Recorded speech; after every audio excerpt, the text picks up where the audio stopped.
Good afternoon. You know, there are moments in this life, and I mean this literally, when the pure, unadulterated evil is unleashed on this world. The people of Israel lived through one such moment this weekend. The bloody hands of the terrorist organization Hamas, a group whose stated purpose for being is to kill Jews. This was an act of sheer evil. More than 1,000 civilians slaughtered, not just killed, slaughtered in Israel. Among them, at least 14 American citizens killed. Parents butchered using their bodies to try to protect their children. Stomach-turning reports of babies being killed. Entire families slain. Young people massacred while attending a musical festival to celebrate peace. Women raped, assaulted, paraded as trophies.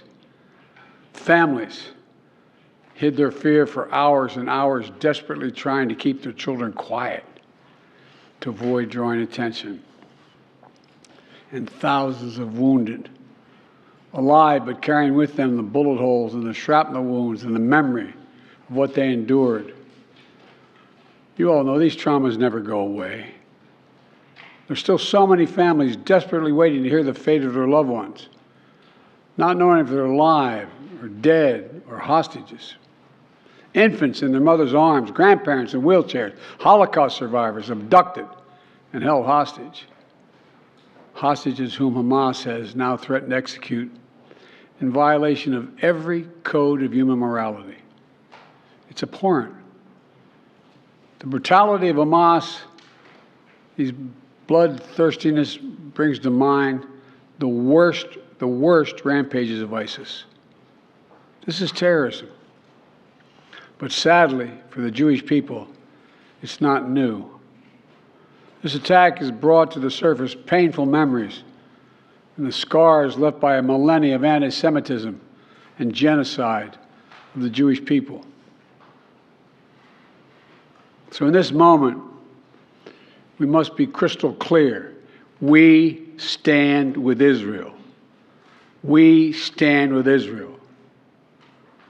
And we will make sure Israel has what it needs to take care of its citizens, defend itself, and respond to this attack. There's no justification for terrorism. There's no excuse. Hamas does not stand for the Palestinian people's right to dignity and self-determination. Its stated purpose is the annihilation of the state of Israel and the murder of Jewish people. They use Palestinian civilians as human shields. Hamas offers nothing but terror and bloodshed with no regard to who pays the price. The loss of innocent life is heartbreaking. Like every nation in the world, Israel has the right to respond, indeed has a duty to respond to these vicious attacks. I just got off the phone with a third call with Prime Minister Netanyahu, and I told him, the United States experience what Israel is experiencing, our response would be swift, decisive, and overwhelming. We also discussed how democracies like Israel and the United States are stronger and more secure when we act according to the rule of law. Terrorists purposely target civilians, kill them. We uphold the laws of war, the law of war. It matters. There's a difference. Today, Americans across the country are praying for all those families that have been ripped apart. A lot of us know how it feels. It leaves a black hole in your chest when you lose family. Feeling like you're being sucked in. The anger, the pain, the sense of hopelessness. This is what they mean by a human tragedy, an atrocity on an appalling scale. But we're going to continue to stand united, supporting the people of Israel who are suffering unspeakable losses and opposing the hatred and violence of terrorism. My team has been in near constant communication with our Israeli partners and partners all across the region and the world from the moment this crisis began. We're surging additional military assistance, including ammunition and interceptors, to replenish Iron Dome. We're going to make sure that Israel does not run out of these critical assets to defend its cities and its citizens. My administration has consulted closely with Congress throughout this crisis. And when Congress returns, we're going to ask them to take urgent action to fund the national security requirements of our critical partners. This is not about party or politics. This is about the security of our world, the security of the United States of America. We now know that American citizens are among those being held by Hamas. I've directed my team to share intelligence and deploy additional experts from across the United States government to consult with and advise Israeli counterparts on hostage recovery efforts. Because as president, I have no higher priority than the safety of Americans being held hostage around the world. The United States has also enhanced our military force posture in the region to strengthen our deterrence.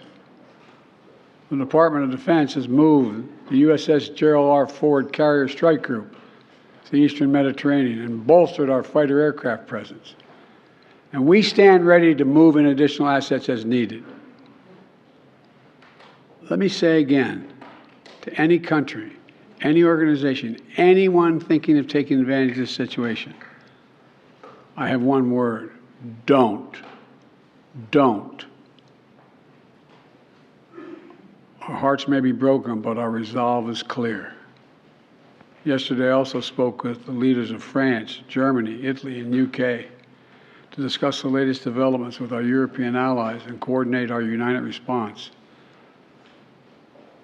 This comes on top of days of steady engagement with partners across the region. We're also taking steps at home. In cities across the United States of America, police departments have stepped up security around centers of Jewish life. The Department of Homeland Security and the Federal Bureau of Investigation are working closely with state and local law enforcement and Jewish community partners to identify and disrupt any domestic threat that could emerge in connection with these horrific attacks. This is a moment for the United States to come together, to grieve with those who are mourning. Let's be real clear. There is no place for hate in America. Not against Jews, not against Muslims, not against anybody. We reject. What we reject is terrorism. We condemn the indiscriminate evil, just as we've always done. That's what America stands for. You know, just over 50 years ago, I was thinking about it this morning, talking to the Secretary of State, the Vice President in my office. Over 50 years ago, as a young senator, I visited Israel for the first time as a newly elected senator. And I had a long, long trip, a meeting with Golda Meir in her office just before the Yom Kippur War. And I guess she could see the consternation on my face as she described what was being faced. They were facing. We walked outside in that sort of hallway outside her office to have some photos. She looked at me all of a sudden and said, "Would you like to have a photograph?" And so I got up and followed her out. We were standing there silent, looking at the press. She could tell, I guess, I was concerned. She leaned over and whispered to me, she said, "Don't worry, Senator Biden. We have a secret rep in here in Israel." My word is what she said. We have no place else to go. We have no place else to go.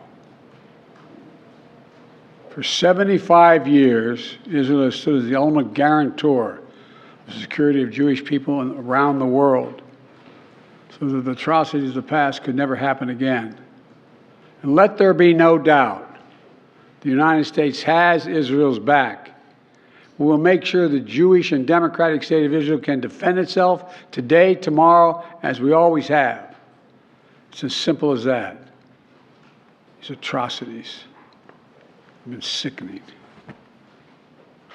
We're with Israel. Let's make no mistake. Thank you.